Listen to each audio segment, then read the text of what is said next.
आज हम knowledge booster series का सेकंड पार्ट करने वाले हैं, जिसमें हम कोशिका विज्ञान से आए हुए सभी एग्जामों में मोस्ट इंपॉर्टेंट क्वेश्चन जो होते हैं, जो बार बार आते हैं, उसको डिस्कस करने वाले हैं। और ये सीरीज ऐसे लगातार चलती रहेगी जब तक कि कंप्लीट नहीं हो जाता। तो चलिए शुरू करते हैं। 10 क्वेश्चन हमने पहले सीरीज में देख लिया था। अब यहाँ से हमारा 11वां क्वेश्चन है। तो क्वेश्चन नंबर 11 देखते हैं। निम्नलिखित पोषकों में से कौन सा एक पौधे की कोशिका भित्ति का एक संरचनात्मक घटक है? यानी कोशिका भित्ति, ये कहने का मतलब ये है कि पौधे के अंदर जो कोशिका भित्ति पाई जाती है, जो सेलुलोज की बनी होती है, उसमें ये जो नीचे कुछ तत्व दिए हैं, मैग्नीशियम, पोटेशियम, फास्फोरस, कैल्शियम, इनमें से कौन सा तत्व पाया जाता है? तो आपका ऑप्शन हो जाएगा D. D is the right answer, calcium. जो कोशिका भित्ति होती है पेड़ पौधों की, वो सेलुलोज की बनी होती है, जो उन्हें सुरक्षा प्रदान करती है। उसमें कैल्शियम पाया जाता है। ठीक, चलिए क्वेश्चन नंबर 12 की तरफ बढ़ते हैं। निम्नलिखित में से क्या कोशिकाओं को एक निश्चित आकार प्रदान करता है? यानी ऐसी कौन सी चीज है जो कोशिका को एक अच्छा सा आकार प्रदान करती है? देखिए, एक्चुअली प्लांट सेल हो चाहे एनिमल सेल हो, दोनों में एक कोशिका झिल्ली पाई जाती है जो उनके आकार को निर्धारित करती है। तो अगर हम आकार की बात करें निश्चित करने के लिए, तो क्या है वो? झिल्ली, कोशिका झिल्ली होती है जो कोशिकाओं को एक निश्चित आकार प्रदान करती है। चलिए क्वेश्चन नंबर 13 की तरफ बढ़ते हैं। क्वेश्चन नंबर 13 है, कौन सा कोशिकांग, कोशिकांग मतलब कोशिका के अंग, यानी कोशिका के अंदर जितने भी अंग होते हैं उसे हम कोशिकांग बोलते हैं, केवल पादप, पादप यानी पेड़ पौधे की कोशिका में पाया जाता है। यानी जो चार चीजें दी आपको, कोशिका, भित्ति, लवक और रिक्तिकाएं, लास्ट में तो सभी है, इनमें से कौन पादप कोशिका में पाया जाता है? तो पहला अगर देखा जाए कोशिका भित्ति, तो ये भी पाया जाता है पादप में, जबकि प्लांट में नहीं पाया, एनिमल में नहीं पाया जाता, पादप में पाया जाता है। लवक ये केवल प्लांट में पाया जाता है, रिक्तिकाएं ये भी पाई जाती हैं। तो पादप कोशिकाओं में ये सभी पाए जाते हैं। तो ऑप्शन कौन सा हो जाएगा? D. D is the right answer. कोशिकांग केवल पादप कोशिका में पाया जाता है। ये सभी यानी कोशिका भित्ति, लवक, रिक्तिकाएं, ये सब पादप कोशिका में पाए जाते हैं। क्वेश्चन नंबर 14 देखते हैं। माइटोकॉन्ड्रिया की खोज किसने की थी? माइटोकॉन्ड्रिया, माइटोकॉन्ड्रिया का काम क्या है? एनर्जी बनाना। ये माइटोकॉन्ड्रिया जो होती है हमारे कोशिका का ही एक भाग है जो एनर्जी बनाने का काम करता है। और उसकी ऐसी दीवारें कुछ होती हैं, इन पे डीएनए पाए जाते हैं और इनकी आंतरिक दीवारों को हम किस्टी के नाम से जानते हैं। इसकी खोज अल्टमैन ने की थी। ए इज द राइट आंसर। यानी माइटोकॉन्ड्रिया की खोज किसने की थी? अल्टमैन ने की थी। बढ़ते हैं अगले क्वेश्चन की तरफ। क्वेश्चन नंबर 15 देखिए, एसएससी 2020 में पूछा गया है। अच्छा, इससे पहले जिस पे ये मेंशन नहीं है वो भी एग्जाम में आए हुए हैं, ठीक है ना, वो भी एग्जाम में आए हुए ही क्वेश्चन है। ये हाईलाइटेड है थोड़ा सा, ये ज्यादा पूछता है जिसमें हमने लिख रखा है। तो कोशिका का ऊर्जा गृह, पावर हाउस किसे कहा जाता है? देखिए, हमारी कोशिका के अंदर बहुत सारे पार्ट होते हैं, उसमें एक भाग होता है माइटोकॉन्ड्रिया, जो क्या करता है? ऊर्जा बनाने का काम करता है। इसे हम पावर हाउस कहते हैं, ऊर्जा गृह भी कहते हैं। ऊर्जा गृह को इंग्लिश में पावर हाउस कहते हैं। तो हमारा कौन सा भाग है? माइटोकॉन्ड्रिया। ये श्वसन के दौरान एनर्जी बनाने का काम करता है। क्वेश्चन नंबर 16 देखते हैं।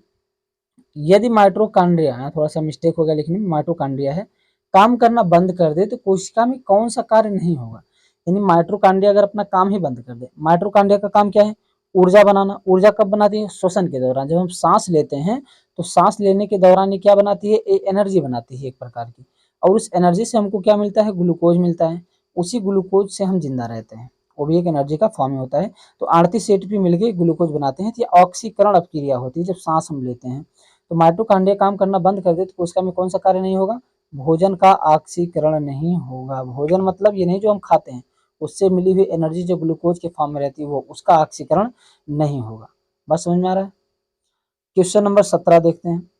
माइटोकॉन्ड्रिया का भीतरी वलन कहलाता है। भीतरी वलन मतलब आंतरिक दीवार। जैसे ये माइटोकॉन्ड्रिया है मान लीजिए, तो इसकी जो आंतरिक दीवारें हैं इसे हम क्रिस्टी के नाम से जानते हैं। मैंने पहले आपको बता रखा है। वलन मतलब आंतरिक दीवार। माइटोकॉन्ड्रिया की भीतरी वलन यानी आंतरिक दीवार को हम क्रिस्टी के नाम से जानते हैं। क्वेश्चन नंबर 18, माइटोकॉन्ड्रिया किसमें अनुपस्थित होता है? अनुपस्थित का मतलब किसमें नहीं होता है? ईस्ट में देखा जाए तो माइटोकॉन्ड्रिया होता है, कवक में भी होता है, जीवाणु में नहीं होता। यानी यही ऑप्शन हमारा हर सवाल में भी होता है। तो पूछा माइटोकॉन्ड्रिया किसमें अनुपस्थित होता है, तो अनुपस्थित होता है किसमें? जीवाणु में। तो हमारा आंसर हो जाएगा सी इज द राइट आंसर। जीवाणु में माइटोकॉन्ड्रिया उपस्थित नहीं होता, यानी अनुपस्थित होता है। क्वेश्चन नंबर 19 की तरफ चलते हैं। माइटोकॉन्ड्रिया के किस भाग में एटीपी संश्लेषणकारी रासायनिक अपक्रियाएं होती है? माइटोकॉन्ड्रिया के किस भाग में एटीपी संश्लेषणकारी रासायनिक अपक्रियाएं? देखिए, जो माइटोकॉन्ड्रिया होती है इसकी जो आंतरिक दीवार होती है ना, वो झिल्ली की तरह होती है। जो आंतरिक दीवार होती है झिल्ली, उसी में एटीपी का संश्लेषण होता है।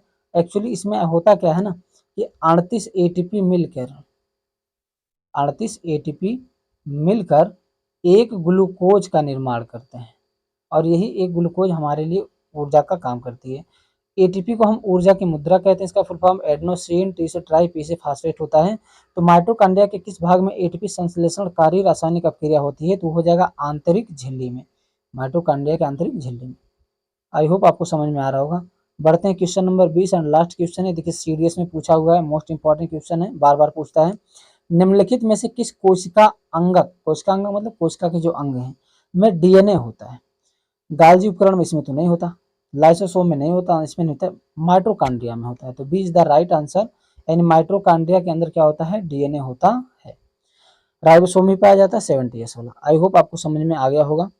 ठीक, हम डेली 10 क्वेश्चन, ज़्यादा नहीं, आपको आप कभी भी खाते पीते आप इसको देख सकते हैं। केवल 10 क्वेश्चन 5 से 7 मिनट के अंदर ही रहेगा, उससे ज़्यादा का ये वीडियो नहीं हो पाएगा, 7 मिनट के अंदर ही रहेगा। तो डेली आपको ये रोज मिलता रहेगा। आप देखेंगे कि धीरे धीरे आप में जो है वृद्धि होती रहेगी। इसके बाद नेक्स्ट चैप्टर शुरू होगा, उसमें भी ऐसे हम टॉपिक वाइज पढ़ाते रहेंगे। ठीक है, तो वीडियो अच्छा लगा हो तो लाइक कीजिए, ज़्यादा से ज़्यादा शेयर कीजिए ताकि और भी लोगों को पता चल सके, थोड़ी सी हमें भी वृद्धि हो। आप लाइक करते हैं तो हमारा मनोबल बढ़ता है। ठीक, तो चलिए मिलते हैं अगले वीडियो में, तब तक के लिए धन्यवाद।